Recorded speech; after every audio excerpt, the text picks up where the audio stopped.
Salam bahagia sahabatku.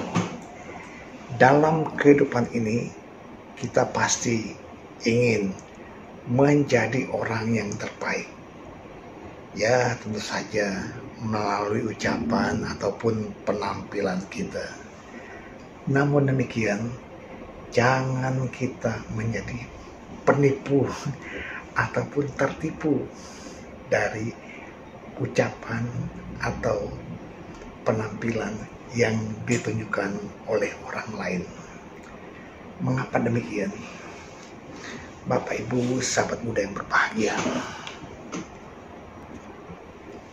dalam kitab Dhammapada syair 262 dikatakan, meskipun mengucapkan kata-kata yang merdu, berpenampilan menarik, namun apabila batinnya masih penuh dengan keserakahan, iri hati dan kebohongan, maka ia tak pantas disebut sebagai orang baik dan bijaksana. Intinya, Bapak Ibu sobat muda berbahagia, kita tidak boleh silau dengan penampilan yang kita lihat. Oh, dia penampilannya rapi sekali, memakai baju yang mahal.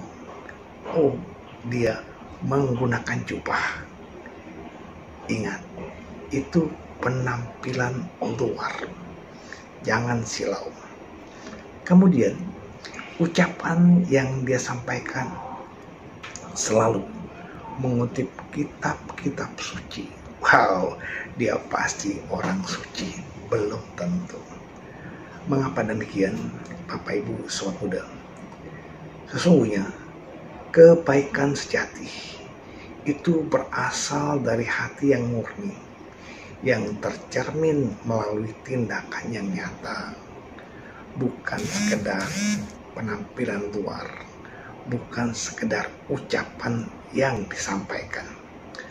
Oleh karenanya, kita tidak perlu silau dengan ucapan yang begitu indah, begitu merdu, yang diangkat dari syair-syair bagus sekali.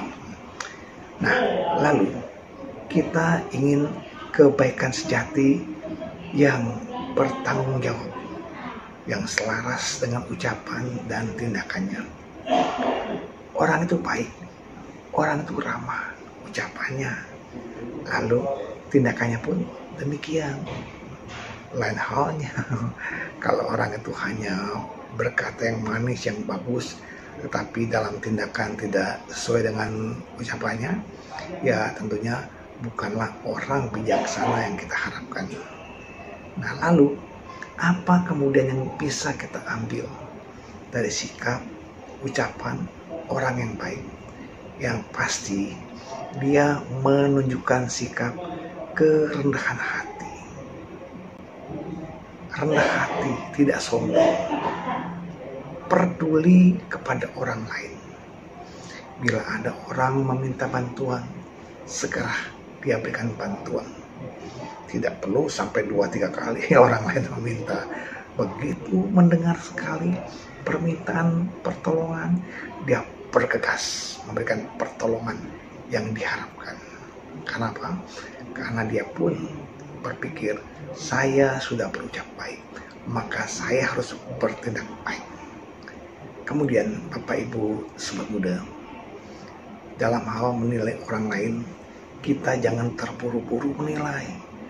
Karena dia ucapannya bagus, ramah, sopan, manis, atau mungkin penampilannya rapi, jangan terburu-buru. Inilah, kita harus menilainya secara bijaksana. Tentu bukan sehari 2 hari. Kita bisa menilai orang lain baik atau buruk dari kesehariannya. Bila memang hari demi hari kita bersamanya, kita lewati baik suka maupun duka, sama seperti yang diucapkan, sama seperti yang dia tindak, contohkan dalam teladan. Inilah yang layak kita sebut sebagai orang bijaksana. Apakah usia harus lebih tua? Tidak, karena kebijaksanaan bukan dari faktor usia. Kemudian di sini kita juga mendapatkan pelajaran untuk mengkoreksi diri, memperbaiki diri. Oh, saya sudah mengucapkan seperti ini, lalu saya pun harus melakukan hal yang baik seperti yang saya ucapkan. Oh, orang itu menyinggung hati saya. Nah, jangan ucapkan hal itu kepada orang lain. Kenapa? Kita sendiri sakit hati karena ucapan yang disampaikan. Jadi kita bisa merefleksikan diri kita. Terus kita berusaha memperbaiki diri. Apabila belum bisa sempurna, perlahan-lahan kita tingkatkan. Oh, saya belum bisa ini, saya belum bisa itu. Belajarlah. Sehingga Bapak Ibu Sobat Muda, kita bisa menjadi teladan minimal buat diri sendiri, lalu di keluarga kita, kemudian teman-teman dan masyarakat di sekitar kita.